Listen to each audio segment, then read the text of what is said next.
Sea bienvenido a una nueva sección de su programa A la Luz de la Verdad. En el día de hoy vamos a estar abriendo espacio para tratar uno de los temas definitivamente más relevantes y de mayor actualidad dentro del panorama mundial. Vamos a estar hablando, por supuesto, de la crisis que hoy mismo nos ha tocado afrontar a todos los habitantes de este inmenso planeta azul. El enfoque, por supuesto, que vamos a dar a esta crisis será dirigido a esta pandemia mundial que tiene por nombre COVID-19 y que, como ya sabemos, ha cobrado la vida de miles de personas alrededor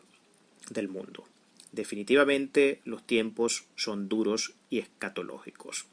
Son tiempos muy difíciles, pero además tiempos que se revelan. Si usted ha leído y ha estudiado un poco la palabra del Señor,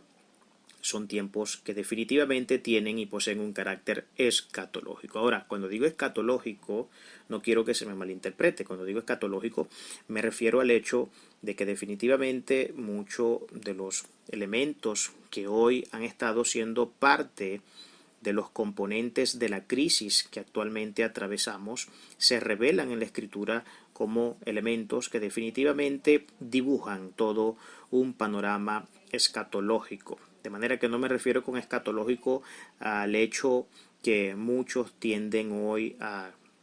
confirmar o afirmar desde los púlpitos cuando se dice que ya estamos en la semana 70 de Daniel, cuando se dice que ya estamos en el Hectá 70, que hemos entrado ya en el periodo de tribulación o que sencillamente estamos ya a algunos días o meses de la venida del Mesías. Si usted quiere tener un poco más de claridad en este asunto, les recomiendo que estudie la enseñanza que acá mismo dentro del canal tenemos disponible, que enseña acerca de la venida del Señor. La cristiandad, por supuesto, no ha sido una regla de excepción dentro de esta crisis, como ha sido de esperar, por supuesto. El hecho de que seamos hijos de Dios, el hecho de que militemos dentro del círculo o dentro de la vertiente de los creyentes que han sido alcanzados por la misericordia y la gracia del Todopoderoso, no quiere decir que vayamos a hacer una regla de excepción dentro de esta crisis, porque de otra forma estaríamos incluso negando lo que los mismos textos sagrados enseñan cuando dicen que en los tiempos finales nosotros, el pueblo de Dios, todos, también sufriremos en conjunto con el resto del mundo. De hecho, seremos objeto de persecuciones, seremos objeto de muerte, seremos objeto de calumnias, de difamaciones y de una cantidad de situaciones difíciles que, en definitiva, demuestran que nosotros también estaremos atravesando estas duras crisis que están planteadas para los tiempos finales. Por ello, debemos actuar como nunca antes en justicia, y en una justicia no diluida como ha sido costumbre en muchos de los fragmentos de la religión organizada cristiana y, por supuesto, en lo individual también de muchas personas que, lejos de hacer lo que la palabra enseña, que lejos de fijar posiciones que sean bíblicas, posiciones que sean axiomáticas por la Escritura, por lo contrario se han dedicado también a campañas de desprestigio, a campañas que solamente han podido dejarnos un trago muy amargo. De manera que el objetivo un poco que deseo que podamos ver a través de esta pequeña enseñanza es, número uno, que podamos conocer cuál es la actitud que debemos nosotros plantearnos para poder hacer frente a los diferentes problemas que tenemos actualmente. Y no solamente el problema del COVID-19, porque la crisis hoy, por supuesto, el escenario de la crisis presente se lo ha protagonizado más actualmente este tema del COVID-19 debido a que ha sido un efecto pandémico a nivel mundial y además porque ha cobrado un saldo de varios millares de personas ya, o perdón, no, más bien varios de miles de personas en el mundo. Pero la crisis tiene otras tonalidades que por supuesto no corresponden únicamente a esta pandemia, sino que corresponde a otros elementos que también son necesarios conocer, pero que en algunos otros programas estaremos tratando algunos de ellos. Entonces, conocer cuál es nuestra actitud que debemos fijar ante la crisis que vivimos a nivel mundial con respecto a la pandemia, por supuesto que será una respuesta muy positiva que no solamente daremos para nuestra vida y para nuestro sistema de creencias y nuestra comunidad en particular, sino que será una respuesta que planteará también un camino a seguir, un camino a transitar en todo el mundo, porque se verá, si hacemos lo que la palabra nos enseña que debemos hacer en este punto, la gran diferencia que existirá, por supuesto, entre aquellos que obedecen los estatutos bíblicos, que obedecen los imperativos y que aplican los principios de la palabra de Dios en su vida en comunidad y en su vida individual, con lo que harán aquellos que, por supuesto, no tienen a la palabra de Dios como libro de texto para su vida moral, para su vida espiritual. Antes de ir al desarrollo del objetivo de esta enseñanza, primero detengámonos a examinar algunas de las implicancias que esta situación ha traído sobre los diferentes sectores de la sociedad mundial. Sectores como la economía, la política, religión, entre otros, han sido algunos de los sectores más afectados en esta crisis pandémica. En el sector económico, por ejemplo, se pueden analizar diferentes aspectos, dado que las políticas de implementación adoptadas por los estados para evitar la expansión pandémica ha suscrito a fuertes regulaciones en el aparato productivo, donde se observan grandes restricciones laborales, apegadas a la reducción significativa de horas de trabajo permitidas e incluso al cierre parcial y total de ciertos tipos de comercios que no se consideran de primera necesidad. Comercios, por ejemplo, como el vestido, el calzado, algunos otros rubros que por supuesto no son de primera necesidad, que no entran dentro del ámbito alimenticio, han sido algunos de los comercios más afectados con la inflexibilización que se ha tenido que adoptar, por supuesto, en buena parte del comercio mundial para evitar una posible expansión y acentuación de la crisis. Hemos podido ver un fuerte decremento, por supuesto, gracias a esto en los diversos sectores económicos, lo que por ende ha puesto en crisis a este sector. Esto, por supuesto, de manera inevitable, ha causado un fuerte impacto negativo en los procesos de desarrollo en líneas generales y no se vislumbra únicamente de modo particular entre alguna u otra nación. Hay quienes pudieran tener la errada noción de que a lo mejor esto es algo que solamente sucede a ciertos tipos de naciones que tienen seguramente menos recursos, a países no potencias, pero esto es algo que usted debe saber que no ha perdonado a ninguna nación en particular, sino que todas estamos siendo sin ninguna excepción motivo y objeto de esta gran y poderosa crisis. Además, ha cobrado dimensiones mundiales, ya sabemos, esto ha cobrado dimensiones absolutamente mundiales. Esto se entiende por el fuerte vínculo y dependencia económica que existe entre las diversas naciones. No podemos perder de vista, hermano, acá el globalismo que existe desde hace ya mucho y que cada vez se desarrolla con más velocidad y fuerza. Esto es lo que, grosso modo, podemos más o menos nosotros avistar, analizar y examinar dentro de lo que sería el panorama económico mundial. En el sector político sucede algo parecido. Las políticas de Estado, que como vimos al analizar el aparato económico, se han venido implementando como consecuencia de la pandemia para regular todas las actividades públicas, son producto de la tensión política que se ha tenido que dar en medio de la crisis. Porque los estados, como es de esperar, y no debería extrañarnos a ninguno, como regentes a través de su poder constitucional y legislativo, son los primeros responsables en dar respuesta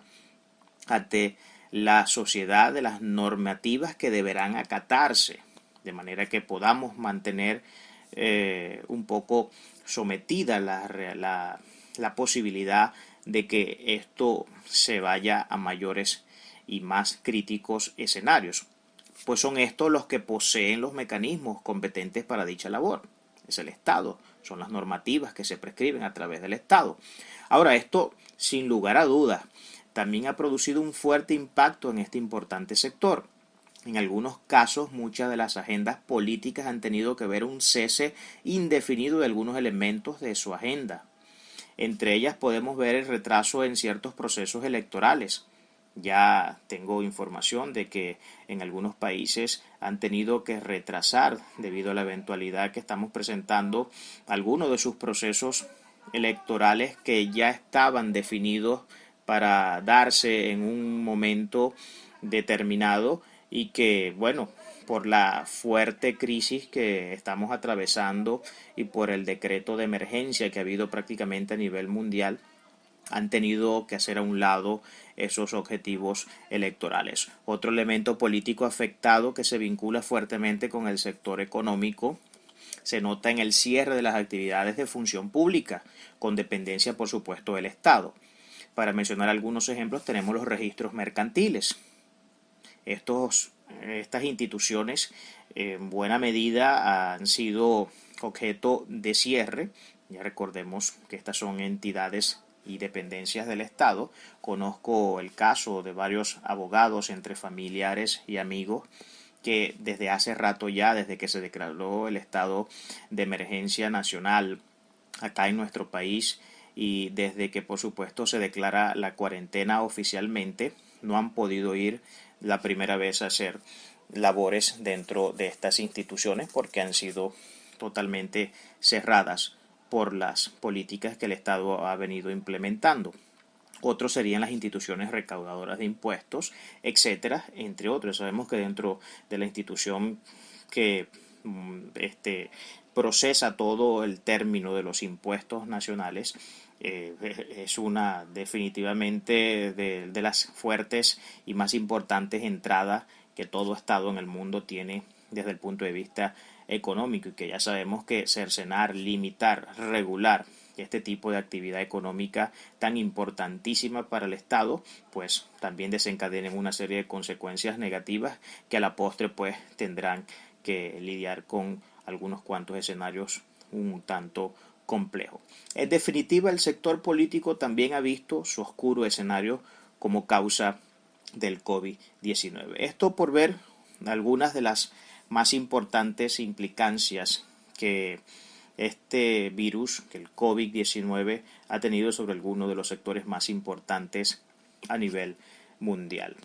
Pasemos ahora a estudiar en el que quiero dedicar un poco más de tiempo, que tiene que ver con el sector religioso. Entremos ahora a analizar la vertiente religiosa. En este punto quiero dar un enfoque hacia lo que es la iglesia cristiana, hacia el cristianismo, los seguidores del Mesías, seguidores de la palabra del Señor.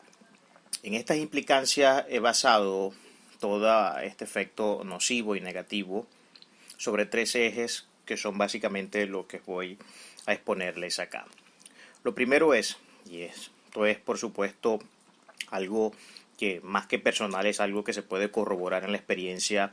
de la calle, en la experiencia de lo que todos podemos, si observamos un poco cómo han venido siendo los acontecimientos dentro de la cristiandad,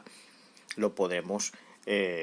definitivamente comprobar. Lo primero es que ha menguado la espiritualidad del creyente promedio.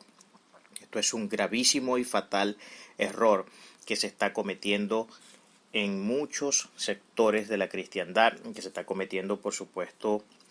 en la vida de muchos de nuestros hermanos. En esto, la única conclusión lógica que yo puedo deducir es que todavía siguen existiendo, y es un problema con el que hemos tenido que arrastrar dentro de nuestra historia desde hace ya mucho tiempo atrás, y sigue existiendo ese problema, que todavía siguen habiendo muchas personas que son culto dependientes, que son iglesia dependientes, si me permite conjugarlo de esta manera un poco más extraña. Gente que considera que su espiritualidad solamente puede consolidarse dentro de las cuatro paredes de un templo, que piensan que su espiritualidad solamente puede ser guiada por el mensaje de un pastor, por la dirección de algún líder,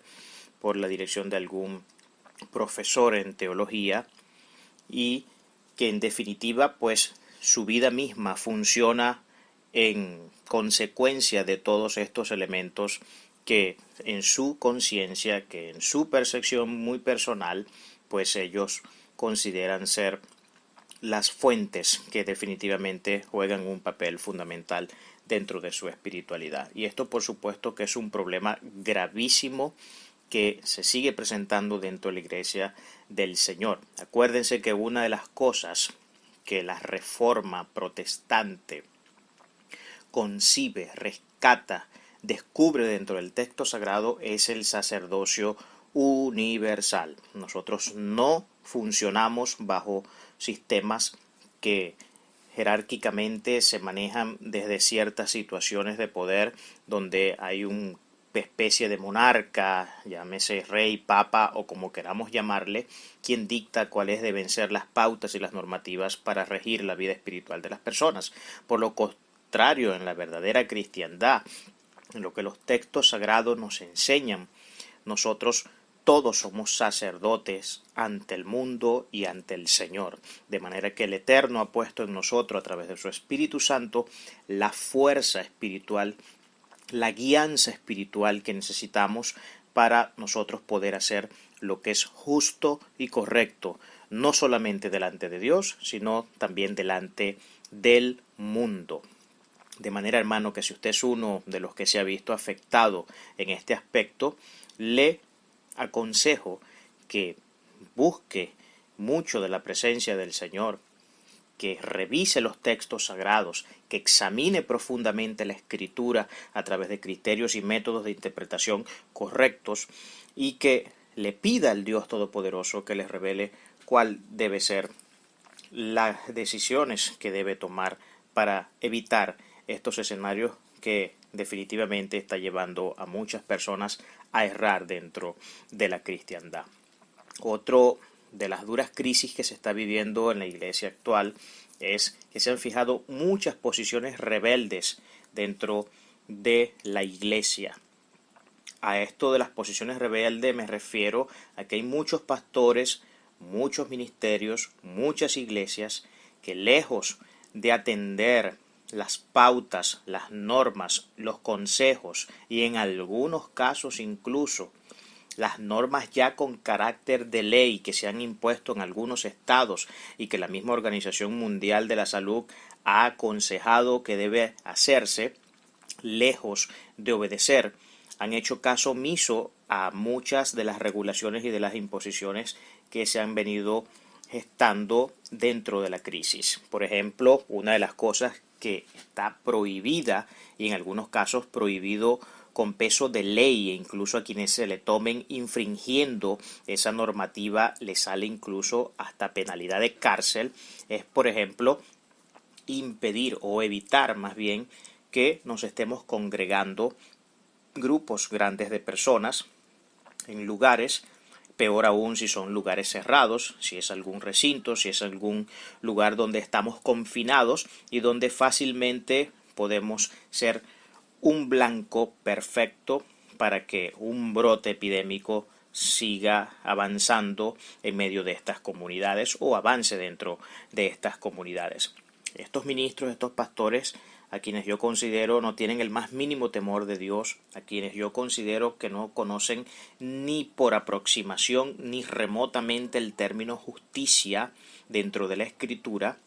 han fijado estas arbitrarias posiciones y no les ha importado el bien común de la gente, no les ha importado el estado de salud que sus feligreses, que las personas que han decidido poner su confianza en ellos deben tener, porque para ellos parece ser que lo único importante es la rentabilidad económica que puedan percibir a través del ministerio con los diezmos y las ofrendas, pues no dan a entender otra cosa distinta con estas posiciones que se han asumido desde muchos flancos de la cristiandad. Distinto a esto, no ha habido otro tipo de interpretación que podamos hallar en definitiva. Es muy lamentable esta realidad, pero gracias al Señor, estos focos de injusticias, estos focos de desobediencia, de rebeldía, son gracias al Señor los focos, o son unos focos con unas estadísticas muy bajas, porque son muchos más los que han decidido atenerse a las normativas, los que han decidido atenerse a las regulaciones dentro del ministerio del Señor, que aquellos que no han decidido hacerlo. De manera que aprovecho el momento para hacer un llamado a estos hermanos y pastores que solamente defienden y abogan el elemento económico que puedan o no percibir en sus ministerios. Yo les hago un llamado a que entiendan que están jugando con las vidas de las personas. De hecho, yo considero esto, y sin ánimo de ser exagerado, ni mucho menos de levantar juicios preconcebidos o juicios antes de tiempo, yo me atrevería a decir que estos son actitudes absolutamente criminales dentro de estos ministerios, dentro de estos hermanos. Hoy mismo estuve viendo en una de las redes sociales, en Facebook, un pastor que hacía el llamado a las iglesias, hacía el llamado a los pastores a que comenzaran a abrir nuevamente sus puertas porque se necesitaban recoger los diezmos. Imagínese usted, con una mentalidad de ese tipo, quien se supone que es pastor de una congregación y que tiene la obligación de dirigir al pueblo hacia la justicia, hacia la verdad del reino de los cielos, que hace este tipo de afirmaciones y que hace este tipo de llamados, podrá usted entonces imaginarse en la posición que algunos ministerios y que algunos hermanos se encuentran hoy dentro de este gran problema mundial. De manera que sí, es un problema y es la tercera vertiente o el tercer eje sobre el cual estoy basando estas implicancias del tema religioso. Es un gran problema el hecho de que hayamos tenido que cerrar las puertas de nuestras congregaciones porque entendemos por supuesto que la congregación es un lugar donde convergen los hermanos, donde se les presta atención, donde se les brinda capacitación, donde se les brinda formación, donde su vida espiritual se afina, se agudiza, donde nosotros, los dirigentes de congregaciones, estamos precisamente obligados, o estamos más bien puestos por el Señor con la altísima responsabilidad de ayudar en la guianza al pueblo, de manera pues que no podría ser de ninguna manera visto como algo positivo el hecho de que se cierren las puertas de las congregaciones. Sin embargo, estamos en una eventualidad que es necesario para la preservación de la vida y para la preservación, por supuesto, de la salud de todos nuestros hermanos. Ahora sí vamos con lo que corresponde ya al objetivo general que buscamos alcanzar a través de esta enseñanza que, como pudimos ver desde el principio de esta sección, expusimos, que tiene que ver con cuál debe ser la actitud que debemos fijar como hijos de Dios que somos ante la situación que vivimos. Una actitud que sin duda alguna debe dejar huellas que otros deben seguir, una actitud que sin duda alguna debe ser ejemplo a seguir por el resto de la sociedad en los diferentes grupos sociales y comunidades. ¿Cuál debe ser entonces esta actitud que nosotros debemos articular e integrar dentro de esta crisis, de manera que la gente pueda ver en nosotros una luz a seguir, un camino que definitivamente referencia la manera correcta de hacer las cosas dentro de un tiempo tan difícil y tan duro como el que estamos atravesando actualmente? Quiero que me permita compartir con usted 3 criterios que son los que considero, a mi manera de pensar y en lo personal, que pueden contribuir de manera muy profunda en nosotros y en la actitud que debemos fijar ante la dura crisis que vivimos. Por supuesto, le adelanto que estos criterios no son un no negociable. Por supuesto, algunos de ustedes podrán añadir algunos otros elementos que considere que también sean de vital importancia. No pretendo yo acá establecer con esto especie de un canon sobre el cual todos debamos caminar al pie de la letra, pero sí creo que son consejos que, además de ser muy prácticos, nos van a ayudar mucho en nuestra vida espiritual, sobre todo en una vida espiritual que atraviesa una crisis tan difícil como la que estamos hoy día experimentando en el mundo. Lo primero que quiero compartir es el concepto paz, y este revela el primer criterio que en definitiva será definitorio para nuestro futuro estado espiritual y para nuestras futuras generaciones. La paz del Señor, antes de ir al texto bíblico que quiero compartirles para darle fundamento a esto, primero quiero que me permita hacer una breve introducción acerca de lo que es este concepto paz. La paz es un concepto bíblico, es un concepto teológico. Además es un concepto que se revela como uno de los principios que integra los componentes más importantes de nuestra espiritualidad. Yo no podría hablar de evangelio, yo no podría hablar de cristianismo si no existe un concepto tan importante como la paz de Dios. ¿Por qué es importante el concepto paz? Pues porque en la medida que nuestro estado espiritual esté dentro de los márgenes establecidos por la palabra, y que esto tiene que ver con el hecho de que no estemos perturbados, con el hecho de que no sea nuestro corazón un corazón temeroso, lleno de miedo, lleno de cantidades de situaciones y de elementos que por supuesto generan todo tipo de descontrol mental, de descontrol emocional. Sabemos que todo esto son enemigos acérrimos de nuestra fe. En el momento que yo negocio la paz del Señor, en el momento que esto no viene a ser parte vital del componente de fe que yo he integrado dentro de mi espiritualidad, por supuesto que serán muchas las cosas que estarán en juego en este punto. De manera que la paz del Señor debe ser un no negociable para nosotros, los hijos del Eterno. Vamos a revisar rápidamente lo que dice Juan 14,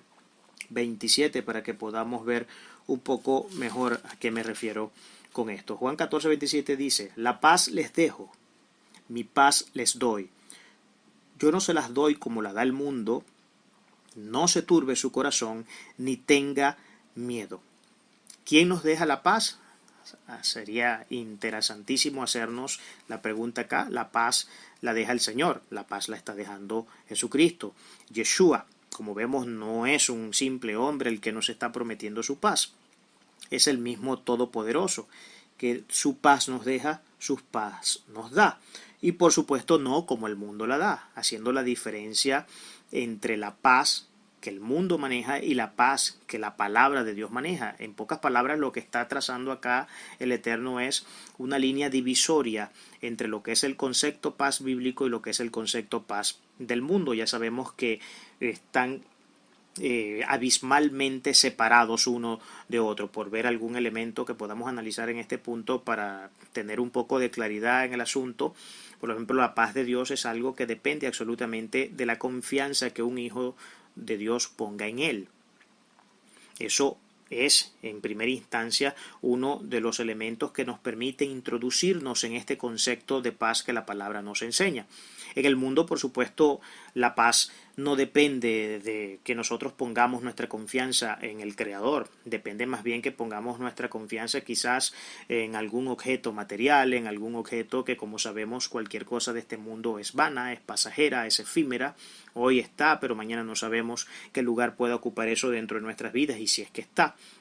Mientras que nosotros la confianza que estamos poniendo la estamos poniendo en un ser que es inamovible, en un ser que es eterno, en un ser que es incorruptible, que es inexorable en su propia naturaleza, de manera que plantea toda una serie de elementos que se distinguen a gran luz de lo que podría ser el concepto paz en el mundo. Por supuesto, esta paz también depende no solamente de la confianza que pongamos en el Señor, sino que además depende también de nuestra actitud ante Él. Es decir, en la medida que yo voy obedeciendo los principios bíblicos, en la medida que yo me voy sumergiendo en el escenario de la obediencia, que voy integrando, que voy articulando la palabra de Dios en mi corazón y que ella viene a ser parte de mi ser, en esa medida, por supuesto, que primero suben los niveles de confianza en Él, porque al ver la respuesta que ofrece cada vez que cumple un mandamiento donde Dios interviene y cumple sus promesas, eso va reforzando mi nivel de confianza en Él, por lo que la paz viene a ser parte integral de nuestra espiritualidad, y eso es vital, eso es elemental, absolutamente elemental en la espiritualidad de cualquier cristiano. La paz es un concepto que no tiene que ver con la ausencia de situaciones difíciles, con la ausencia de crisis, no tiene nada que ver con eso, tiene que ver con el estado interno que nosotros podemos llegar a conquistar cuando nuestra confianza está puesta en el autor y consumador de la fe. De manera que el mundo alrededor puede estarse cayendo.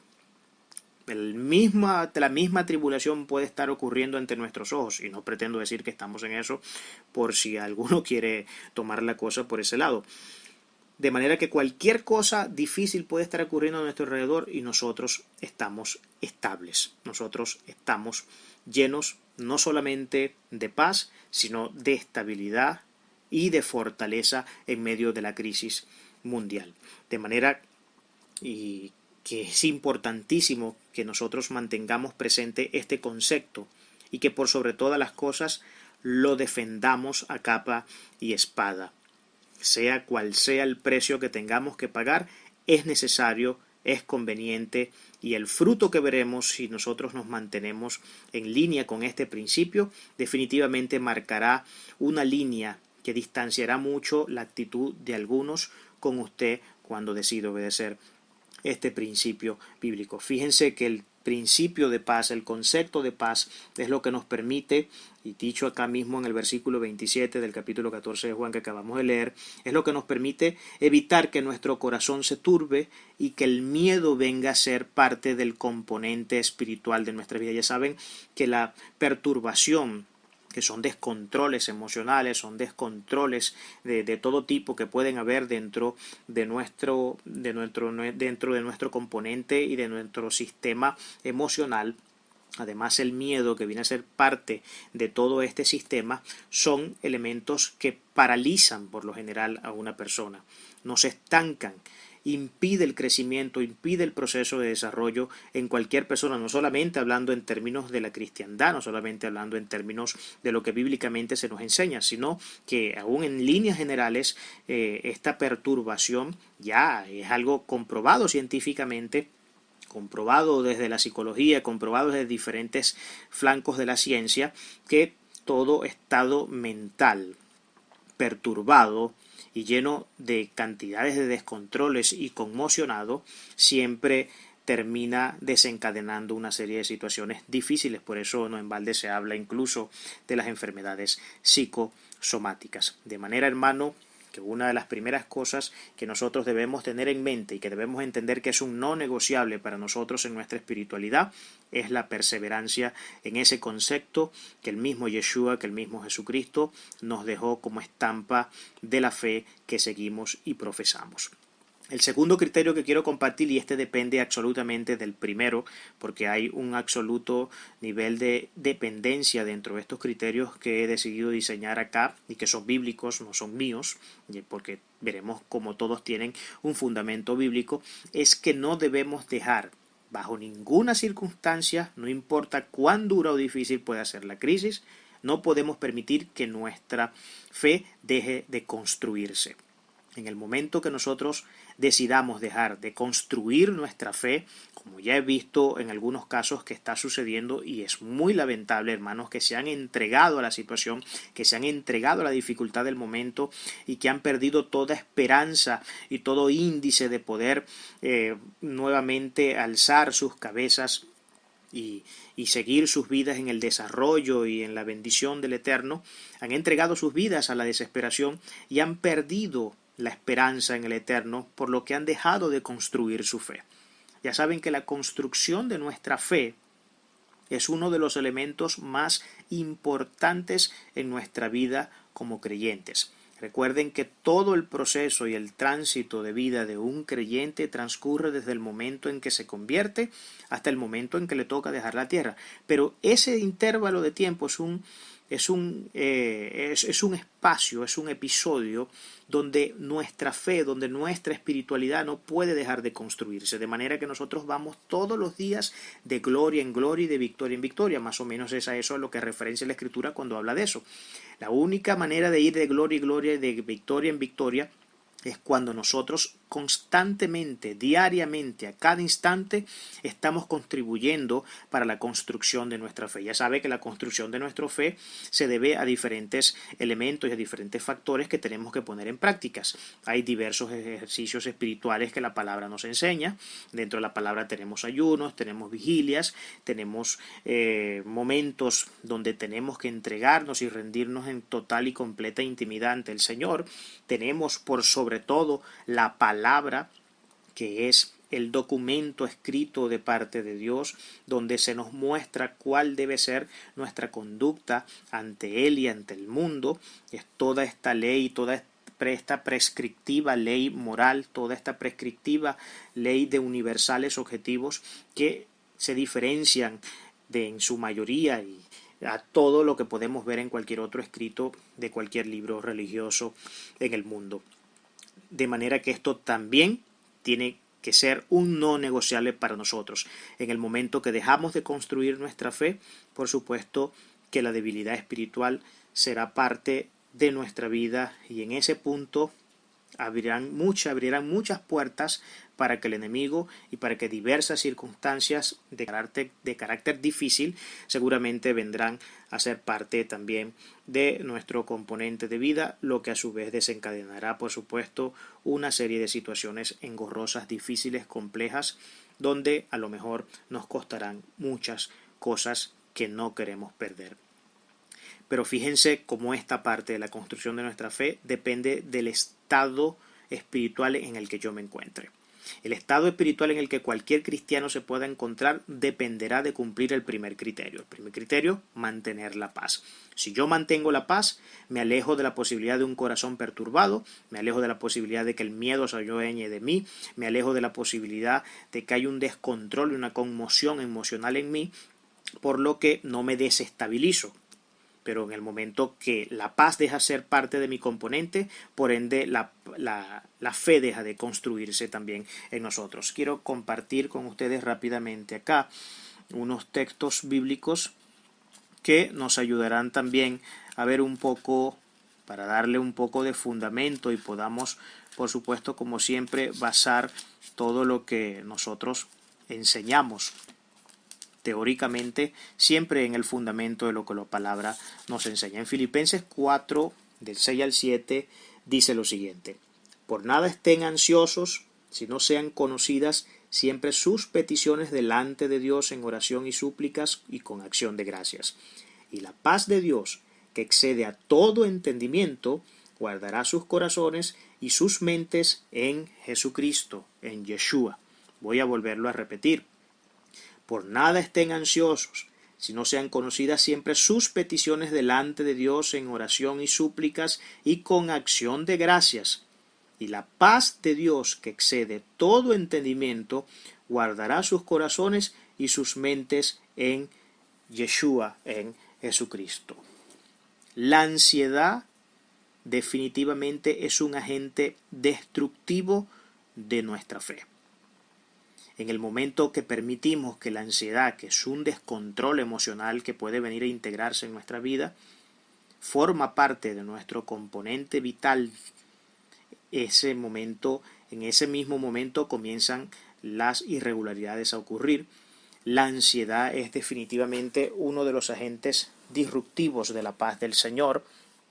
Es de hecho un estado absoluto de descontrol donde podemos llegar forzosamente a tomar decisiones muy erróneas que después nos pueden costar muchas cosas importantes en nuestra vida. Por eso el imperativo bíblico de que no estemos afanosos. Fíjense que es un imperativo, se revela como especie de un mandamiento. Es un imperativo, por nada estén afanosos o ansiosos, más bien. Por nada, cuando dice nada, está eliminando a toda posibilidad, con el nombre que usted quiera darle, de situación alguna que pueda venir a poner en detrimento o que quiera venir a poner en riesgo ese estado de falta de perturbación que solamente podemos hallar cuando mantenemos el concepto de paz en nuestra mente.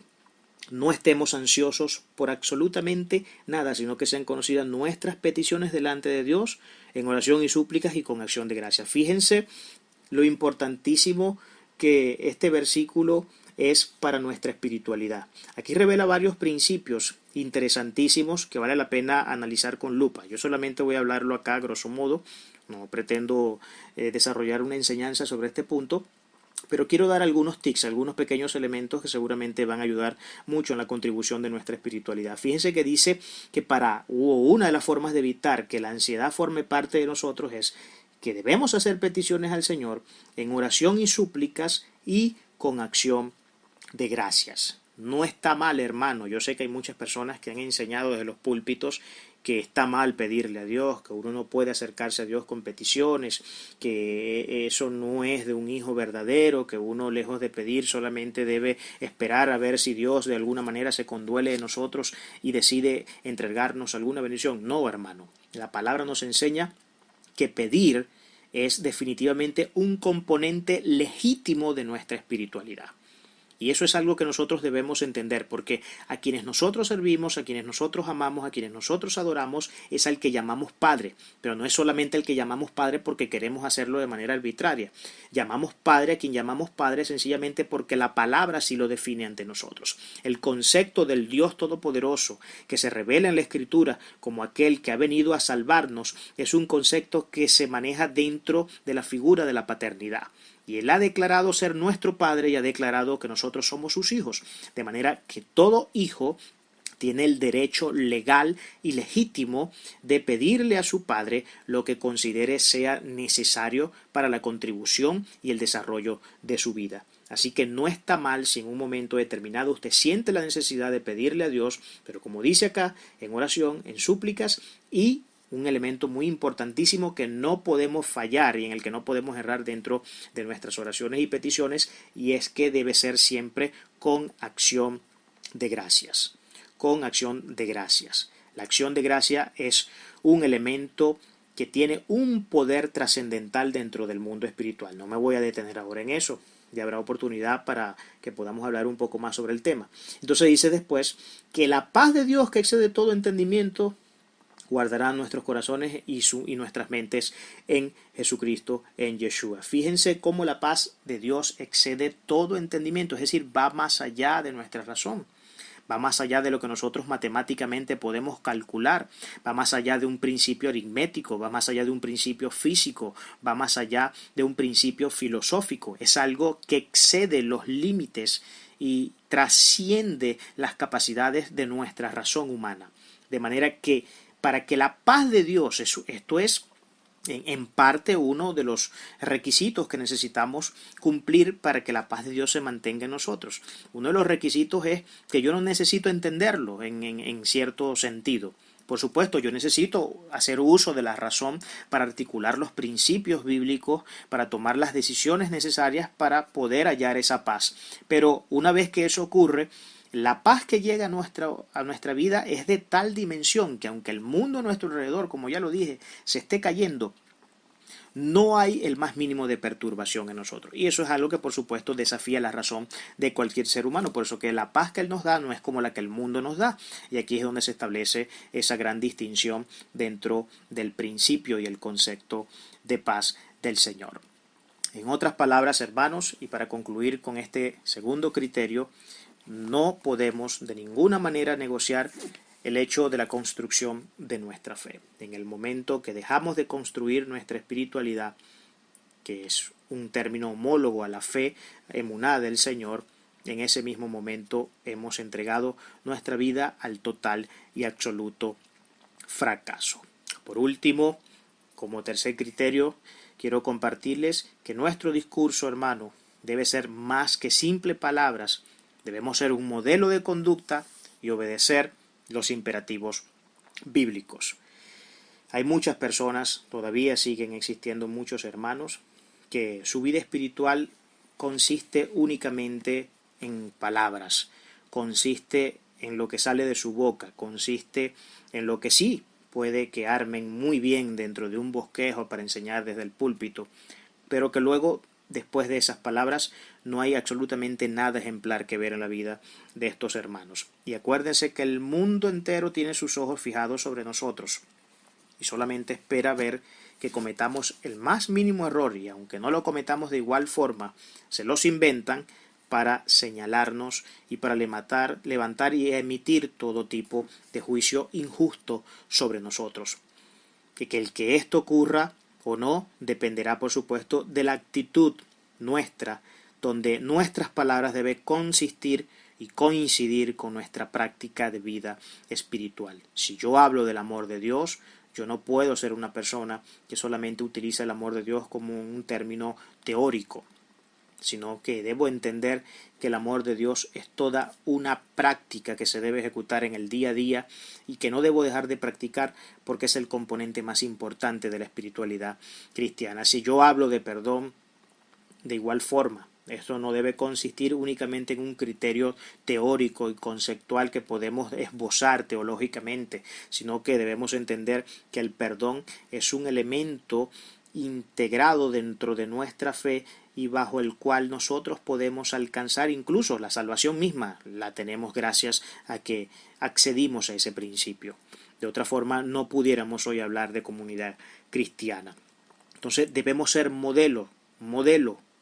Acuérdense lo que dije cuando hablamos de las implicancias dentro del sector religioso. Hay muchos grupos, hermanos, pastores y ministerios que se han estado dando la labor dentro de la crisis de hacer todo menos lo que deben hacer. No han acatado ninguna de las normas, no han acatado ninguno de los consejos, siguen de manera arbitraria llamando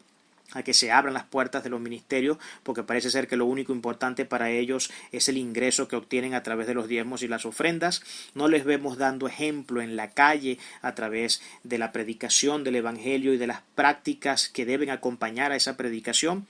No vemos que están haciendo absolutamente nada, y por supuesto, si el pueblo de Dios todo se aboca a esta labor tan lejos de la realidad bíblica, tan lejos de la voluntad divina, por supuesto que tendremos un mundo lanzado todo en contra de nosotros, y eso no es lo que Dios quiere que nosotros hagamos. Porque Dios, nuestro Padre amado, es amor, y lo que quiere es que con amor nosotros todos nos dirijamos en nuestras vidas. La palabra es hermosa, es poderosa y es gloriosa. Me encanta lo que el libro de Levíticos en el capítulo 13 nos enseña, y que es un capítulo y es un pasaje que definitivamente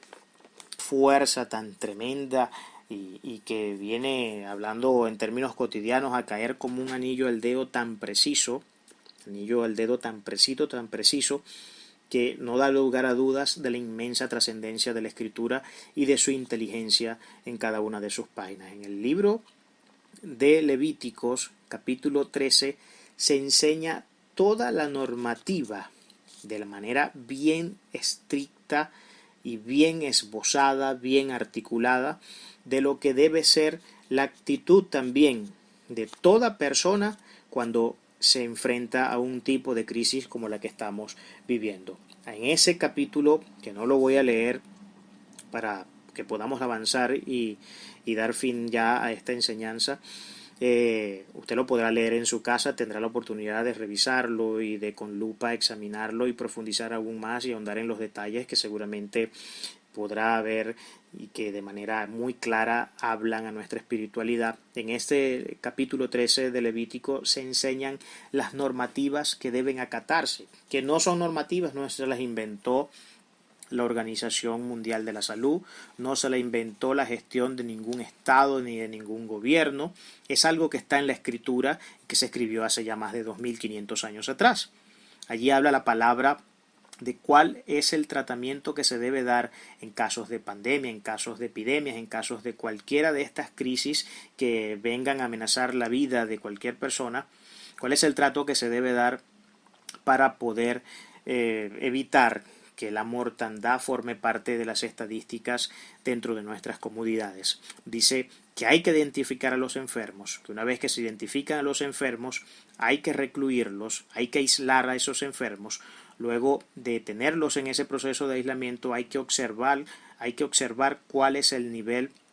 de progreso o no que éste pueda tener dentro del proceso infeccioso, dentro del proceso de enfermedad, para luego al final poder dar una declaración o una conclusión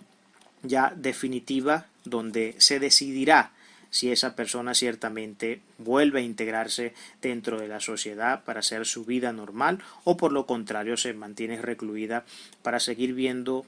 y examinando cuál va siendo el procedimiento de la infección.